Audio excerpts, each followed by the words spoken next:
दोस्तों, आज की हॉरर स्टोरी सुनाने से पहले मैं आपको एक इंटरेस्टिंग सा स्टैट बताना चाहता हूँ। हमारी कहानियां देखने वाले 80% लोग ऐसे हैं जो हमारी वीडियोस एंजॉय तो करते हैं, लेकिन उन्होंने हमारा चैनल अभी तक सब्सक्राइब नहीं किया है। अगर आप उन 80% लोगों में से हैं तो बस आपको एक छोटा सा काम करना है। इस वीडियो के नीचे आपको एक सब्सक्राइब बटन दिख रहा होगा, बस उस सब्सक्राइब बटन को दबाना है।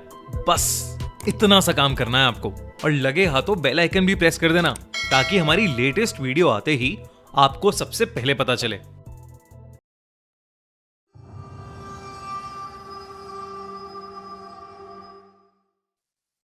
Mahakumbh horror story. आज की ये कहानी थोड़ी अलग है क्योंकि इंडिया के सबसे बड़े मेले महाकुंभ के बारे में है। रौनक त्रिपाठी, एक 19 साल का नौजवान, अपने माँ बाप और बड़े भाई अमित के साथ 2012 में पहली बार इलाहाबाद के महाकुंभ मेले में गया था। महाकुंभ का मेला बहुत पवित्र माना जाता है और इसका अनुभव अस्तित्व को बदलने वाला माना जाता है, पर रौनक के लिए ये एक रिलीजियस ट्रिप से ज्यादा एक एडवेंचर था। उसने अपनी दादी से कई बार सुना था कि यहाँ देव और असुर दोनों के किस्से छुपे हुए हैं और महाकुंभ के समय संगम का पानी अपने अंदर एक अलग सी शक्ति समेट लेता है। रौनक अपने परिवार के साथ संगम के पानी में स्नान करने पहुंचा तो उसने देखा कि वहां हर तरफ लोग मंत्रों का उच्चारण कर रहे हैं और हवा में धूप की सुगंध है। स्नान करते वक्त रौनक ने एक अजीब सी गर्मी महसूस की, जैसे उसके आसपास का पानी उबल रहा हो। उसने बात अपने भाई अमित को बताई, लेकिन अमित ने हंस के बोला, ये तेरी इमेजिनेशन है रौनक, संगम का पानी पवित्र होता है। लेकिन रौनक का मन बेचैन होने लगा था। शाम के वक्त पूरे परिवार ने मेले में घूमने का प्लान बनाया। हर तरफ साधु और संतों की भीड़ थी। महाकुंभ के पूरे मेले में बड़े बड़े स्टॉल्स लगे हुए थे। तभी रौनक की नजर एक अलग से दिखने वाले साधु पर पड़ी, जो एक कोने में बैठा था। उसका चेहरा आसमान की तरफ था, आंखें सफेद जैसे दूध की हों और उसके होठ कुछ अनजान शब्दों का जाप कर रहे थे। रौनक एकदम से उसकी तरफ खिंचा चला गया। रौनक ने अमित से कहा, अमित चलो देखते हैं ये बाबा क्या कर रहा है। वो साधु अपने ध्यान में लीन था और अमित ने रौनक को बोला कि उसे तंग करके उसकी भक्ति को भंग नहीं करना चाहिए। लेकिन रौनक ने अमित की नहीं सुनी और वो बाबा की तरफ चलने लगा। बाबा के पास पहुंचते ही उसने देखा कि वो बाबा अब भी अपने ध्यान में ही लीन थे। उसने उन्हें 2-3 बार आवाज लगाई, पर उन्होंने कोई भी जवाब नहीं दिया। फिर मजाक के तौर पर रौनक ने पास से एक लकड़ी उठाई और बाबा को उस डंडी के तीखे कोने से छुआ। बाबा की आंखें एकदम से खुली और रौनक की ओर गईं। रौनक को लगा कि बाबा शायद उससे गुस्सा हो गए हैं, पर उन्होंने मुस्कुराते हुए रौनक को देखा और कहा, आ गया तू, तेरा ही इंतजार था। रौनक एकदम से थोड़ा घबरा गया। आप मुझे जानते हो बाबा? इस बात का कोई जवाब बाबा ने नहीं दिया, बस उन्होंने अपने गले से एक माला निकाली और रौनक के हाथ में रख दी। बाबा ने कहा, ये ले और रात को ये माला पहनकर सो जाना, कल तुझे सारे जवाब मिलेंगे। रौनक ने बिना कुछ सोचे उस बाबा से वो माला ले ली और वापस अपने परिवार के पास आ गया। उस रात रौनक ने माला पहनकर सोना शुरू किया। जैसे ही उसने अपनी आंखें बंद की, उसके सपने एकदम अजीब और खौफनाक हो गए। उसने देखा कि वो एक अंधेरे जंगल में खड़ा है। उसके आसपास बड़े बड़े पेड़ हैं जिनमें आग लगी हुई है और उस आग से पूरा आसमान लाल हो गया है। तभी उस जंगल में एक गहरी आवाज गूंजने लगी, जैसे कोई उसका नाम पुकार रहा हो। वो आवाज धीरे धीरे उसके करीब आई और एक काले साए के रूप में उसके सामने आकर खड़ी हो गई। उस साए की भी आंखें लाल थीं और उसने अपनी पतली उंगली से रौनक की तरफ इशारा किया। तो मुझे लेने आया था, अब तेरे साथ चलने का समय आ गया।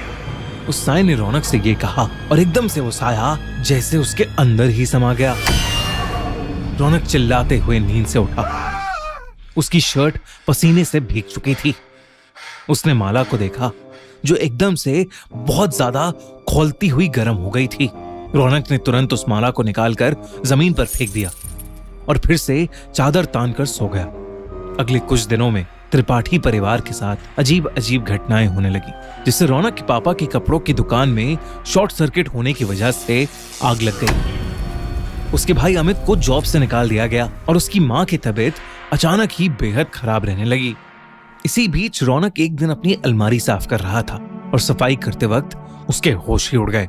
अलमारी के अंदर से उसे वही माला मिली जो रौनक ने कुछ दिन पहले ही फेंकी थी। उसने अपनी मम्मी से बात की तो उन्होंने बताया कि वो माला उन्होंने ही संभाल कर अलमारी में रख दी थी। अब रौनक को यकीन हो गया था कि जो कुछ भी हो रहा है वो शायद उस माला की वजह से ही हो रहा है। उसने इस बार उस माला को जाकर कचरे के डब्बे में फेंक दिया। अगले दिन रौनक अपने रूम में लैपटॉप पर कोई टीवी शो देख रहा था। तभी उसे ऐसा महसूस हुआ जैसे उसके ठीक पीछे कोई खड़ा है। रौनक ने पीछे मुड़कर देखा पर वहां कोई नहीं था।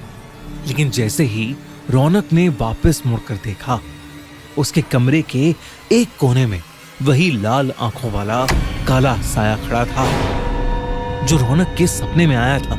उसे देखकर रौनक इतना डर गया था कि उसकी आवाज ही नहीं निकल रही थी।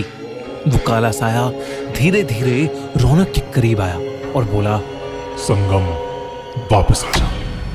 रौनक चिल्लाते हुए अपने भाई के रूम में भागा और घबराते हुए अमित से बोला, अमित, वो साया वापस आ गया है और वो मुझे संगम बुला रहा है। अमित को रौनक की बात समझ नहीं आई। उसने उसे समझाया कि ये सब रौनक का वहम है और वो उसे कल सुबह मंदिर ले जाएगा जिससे शायद उसका डर दूर हो जाएगा। पर रौनक उस रात सहम गया था। अगले दिन सुबह वो बिना किसी को बताए बस में बैठकर इलाहाबाद के लिए निकल गया। बस रात को चाय पीने के लिए रुकी। चाय पीकर जैसे ही रौनक ने वॉलेट निकालने के लिए अपना बैग खोला, उसकी रूह कांप गई। रौनक के बैग में वही माला पड़ी हुई थी। रौनक ने एक लंबी सांस ली और खुद को समझाया कि वो महाकुंभ जाकर उसी बाबा से मिलेगा और सब कुछ ठीक कर लेगा। और वो पैसे देकर बस में जाकर बैठ गया। पूरे सफर में रौनक को महसूस होता रहा कि वो काला साया कहीं ना कहीं उसी के साथ है, बिल्कुल उसके करीब। अगली सुबह महाकुंभ पहुंचकर रौनक सीधा भागकर उस मेले में उस बाबा को ढूंढने लगा और जैसे ही वो बाबा उसे दिखे, वो उनके चरणों में जा गिरा और फूट फूट कर रोने लगा। उस बाबा ने गुस्से में उससे कहा, मूर्ख, अब क्यों आया है मेरे पास? तूने एक साधु की आराधना भंग की थी, अब तू उसका दंड भुगत। रौनक के आंसू रुक ही नहीं रहे थे और वो अपनी गलती समझ गया था। उसने उस साधु से रो रो कर माफी मांगी। कुछ समय बाद उस साधु को रौनक पर दया आ गई और उसने रौनक से माला वापस लेकर अपने गले में डाल ली। अचानक ही रौनक को माला के जाने के बाद बहुत हल्का सा महसूस होने लगा। रौनक ने देखा कि वो काला साया बाबा के सर के ऊपर खड़ा है और कुछ ही देर में वो बाबा के अंदर ही समा गया। उस दिन रौनक ने एक बार फिर महाकुंभ में स्नान लिया और वो समझ गया कि कभी किसी भक्ति में लीन साधु को डिस्टर्ब नहीं करना चाहिए। घर आकर उसने सब कुछ अपने परिवार को बताया। धीरे धीरे उसके परिवार पर आई प्रॉब्लम्स भी दूर होती चली गईं। रौनक और उसकी फैमिली इस साल प्रयागराज में हो रहे महाकुंभ में फिर से जा रही है। आप में से कितने लोग महाकुंभ के बारे में जानते हैं? और अगर हाँ, तो कितने लोग महाकुंभ में जाने का प्लान कर रहे हैं? हमें कमेंट सेक्शन में जरूर बताइए। और अगर आपको ये कहानी अच्छी लगी तो हमारा चैनल खूनी मंडे सब्सक्राइब करना बिल्कुल मत भूलना।